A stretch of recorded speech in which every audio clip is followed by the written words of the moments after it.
नमस्ते साथीहरू, कस्तो हुनुहुन्छ तपाईँ? आशा छ पक्कै पनि सन्चै हुनुहुन्छ होला। आज चाहिँ मैले तपाईँहरूको माझमा चाहिँ एउटा महत्त्वपूर्ण भिडियो लिएर आएको छु, जुन भिडियो चाहिँ टिभीको फोटो मिलाउने सम्बन्धी रहेको छ। जुन फोटो चाहिँ मैले देख्न सक्नुहुन्छ, यस्तो खालको फोटो छ।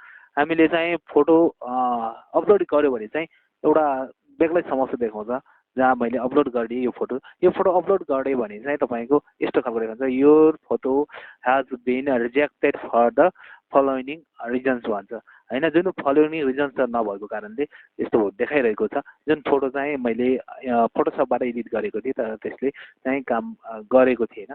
त्यसैले चाहिँ मैले आज यसको चाहिँ एकदमै सिम्पल तरिकाले चाहिँ यसको समाधान लिएर आएको छु तपाईँलाई। यो भिडियोलाई चाहिँ अन्तिमसम्म हेर्नु होला, स्टेप बाई स्टेप हेर्नु होला। यदि छुटाउनु भयो भने चाहिँ नहुन सक्छ। मैले यो फोटो लिएको छु सबैभन्दा पहिला चाहिँ देख्न सक्नुहुन्छ, यिनी तीनवटा फोटो मैले खिचेर राखेको छु। अब यो मध्ये एउटा फोटो हो। कुन चाहिँ फोटो राम्रो छ मैले त्यही फोटोलाई चाहिँ एडिट गरेर तपाईँलाई देखाउन गएको छु, जसमा चाहिँ डिबी लटरीको नेम अनुसार चाहिँ कुनै पनि अरू गहनाहरू लगाउन पाइन्न, नागमै फुलीहरू अनि सुनहरू केही पनि लगाउन पाइँदैन भनेको छ। यिनलाई चाहिँ हटाउनु पर्ने हुन्छ। अब हटाउनु पर्यो भने चाहिँ हामीले एडिट गर्यो भने चाहिँ त्यसलाई चाहिँ डिबी लटरीको त्यसमा चाहिँ रिजेक्ट भन्ने निकाल्छ। त्यसैले हामीलाई यसलाई चाहिँ कसरी हटाउने भनेर मैले यो हटाइदिन गइरहेको छु। हटाएर चाहिँ तपाईँलाई स्टेप बाई स्टेप हटाएर र कम्प्लिटली रूपमा त्यसमा काम गर्ने चाहिँ मैले बनाइदिनेछु। देख्न सक्नुहुन्छ मैले स्टेप बाई स्टेप चाहिँ अब फोटोलाई चाहिँ एडिट गर्न गइरहेको छु। सबैभन्दा पहिले चाहिँ तपाईँले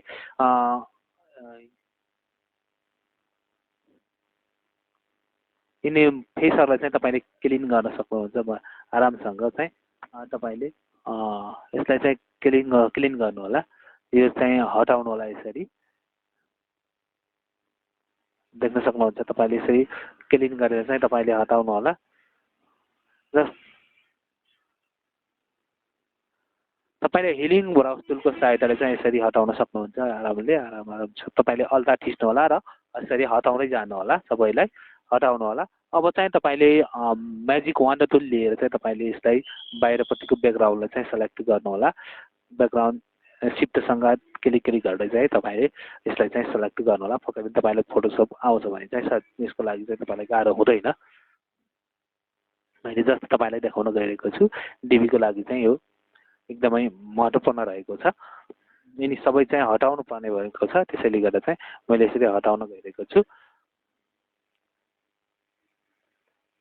अब चाहिँ तपाईँले लसो टुल चाहिँ म्याजिक लसो टुल लिएर चाहिँ तपाईँले सिफ्ट र अल्टाको सहायताले चाहिँ एकदमै राम्रोसँग मिलाउनु होला।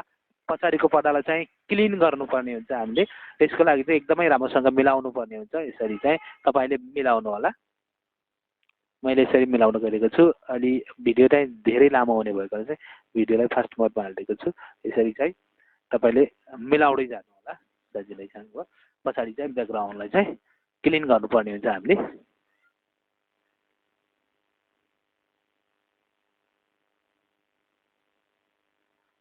यसरी बनाउँदै जानु होला, क्लिन गर्नु पर्ला, ध्यान राख्नु होला। यसमा चाहिँ यताउति काटियो भने चाहिँ फेरि त्यो रिजेक्ट हुने गर्छ। एकदमै राम्रोसँग चाहिँ नकाटेर चाहिँ तपाईँले यो फोटोलाई चाहिँ एडिट गर्नु होला। कतै पनि काटिनु भएन र अन्य चाहिँ धेरै तपाईँले एडिट नगर्नु होला। अरू ब्लरहरू चेन्ज गर्ने यताउता काम गर्नुभयो भने चाहिँ फेरि त्यो चाहिँ डिबीको साइडमा चाहिँ तपाईँलाई रिजेक्ट गरिदिनेछ, हटाइदिनेछ पहिले नै। तपाईँले अब यसरी चाहिँ क्लिन गर्नु होला सबैतिर।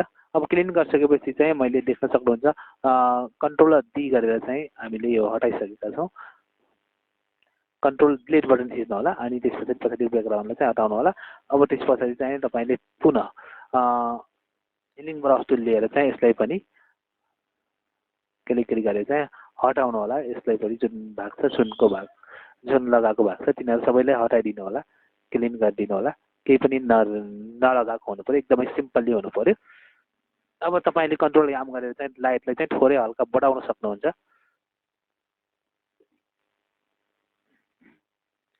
मैले छिटो छिटो बनाइदिइरहेको छु तपाईँलाई, पक्कै पनि तपाईँलाई फोटो एडिटिङ आउनुपर्छ।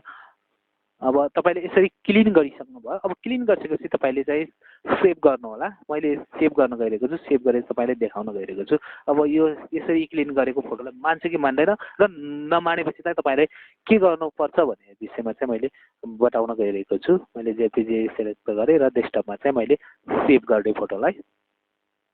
ओके गरेर चाहिँ मैले फोटोलाई चाहिँ सेभ गरेँ मैले तपाईँलाई अब डेस्कटपमा देखाइदिन्छु देख्न सक्नुहुन्छ हाम्रो फोटो चाहिँ यहाँ आएर सेभ भइसकेको छ अब चाहिँ मैले डिबीको साइटमा गएर चाहिँ यो फोटोलाई अपलोड गरेर हेर्छु के भन्छ अब मैले फोटो इक्जाम्पलमा आएँ बिगिनिङ इन्ट्रोड्यूबाट फोटो इक्जाम्पलमा आउँदैछु फोटो इक्जाम्पलमा क्लिक गरेँ मैले अलि स्लो हुने भएकोले यतापट्टि खोलेर राखेको थिएँ तपाईँले देखाउनको लागि मात्र अब मैले यतापट्टिको साइडमा खोलेर राखेको छु यसमा क्लिक गरेँ र फोटो टुलमा चाहिँ क्लिक गर्नुपर्ने हुन्छ साथीहरू मैले फोटो टुलमा क्लिक गरेँ अब म कहाँ नेट स्लो छ त्यही भएर चाहिँ मैले पहिल्यै खोलेर राखेको थिएँ अब चुज फोटोमा चाहिँ क्लिक गर्न होला चुज फोटोमा क्लिक गरिसकेपछि हामीले डेस्कटपमा सेलेक्ट गरेका जुन फोटो बनाएका थियौँ एडिट गरेका थियौँ यो रह्यो अब मैले यसलाई चाहिँ ओपन गरिदिएँ देख्न सक्नुहुन्छ साथीहरू यो photo is has been rejected for the following reasons भनेको छ जुन हामीले साइजहरूको जुन एडिट नगर्नुपर्ने जस्ताको जस्तै राख्नुपर्ने फोटोको हामीले चाहिँ फलोइङ पुरा नगरेकोले चाहिँ तपाईँको उ भएको छ अब यसलाई चाहिँ सबैभन्दा पहिले चाहिँ हामीले कसरी सल्भ गर्ने भन्दा चाहिँ अब तपाईँले सबैभन्दा पहिले चाहिँ तपाईँसँग यो पक्कै पनि मोबाइल फोन होला जुन स्क्रिनसट ल्याउनेवाला मोबाइल फोन हुनु पऱ्यो तपाईँले आफ्नो मोबाइल फोनमा चाहिँ सेन्ड गर्नु होला मैले यो फोटोलाई चाहिँ मोबाइल फोनमा चाहिँ सेन्ड गर्न गइरहेको छु मोबाइल फोनमा सेन्ड गर्नु होला र मोबाइलमा राम्रोसँग चाहिँ थोरै जुम गरेर चाहिँ स्क्रिनसट गर्नु होला जस्ताको चाहिँ स्क्रिनसट नगर्नु होला फेरि मान्दैन तपाईँले थोरै जुम गरेर तलमाथि बनाएर चाहिँ तपाईँले स्क्रिनसट गर्नु होला मैले स्क्रिनसट गरेर चाहिँ अब फेरि मैले आफ्नो मोबाइलमा गएर चाहिँ यो स्क्रिनसट गरेको फोटोलाई चाहिँ मैले कम्प्युटरमा सेभ गर्दैछु देख्न सक्नुहुन्छ तल लास्टमा आएको छ स्क्रिनसटको सधैँ लास्टमा आउने गर्छ सबै मोबाइलहरूमा मैले यसलाई कट गरेँ अनि त्यस पछाडि डेस्कटपमै चाहिँ मैले पेस्ट गरिदिएँ देख्न सक्नुहुन्छ हाम्रो फोटो यहाँ आएको छ अब चाहिँ यो स्क्रिनसटलाई चाहिँ म लगेर चाहिँ यसमा चाहिँ चुज न्यू फोटोमा चाहिँ मैले क्लिक गरेँ अब डेस्कटपमा स्क्रिनसट चाहिँ हाम्रो यो रह्यो अब हामीले यसलाई चाहिँ क्लिक गरेर चाहिँ ओपन गरेँ देख्न सक्नुहुन्छ हाम्रो फोटो चाहिँ मजाले लिएको छ क्लिनली भएको छ अब तपाईँले यसमा क्रोप्टेड मेनोरीमा गएर तर अहिले क्लोज गर्नु होला र यसलाई आँखालाई मिलाउनु होला यसरी यसरी आँखालाई दुईटै आँखालाई तकले मिलाउनु होला अब मिलाइसकेपछि चाहिँ एक्सेप्ट प्रोजेक्टमा क्लिक गर्नु होला देख्न सक्नुहुन्छ हाम्रो फोटो चाहिँ एकदमै क्लिन तरिकाले मिलिसकेको छ अब यसलाई डाउनलोड गर्नु होला र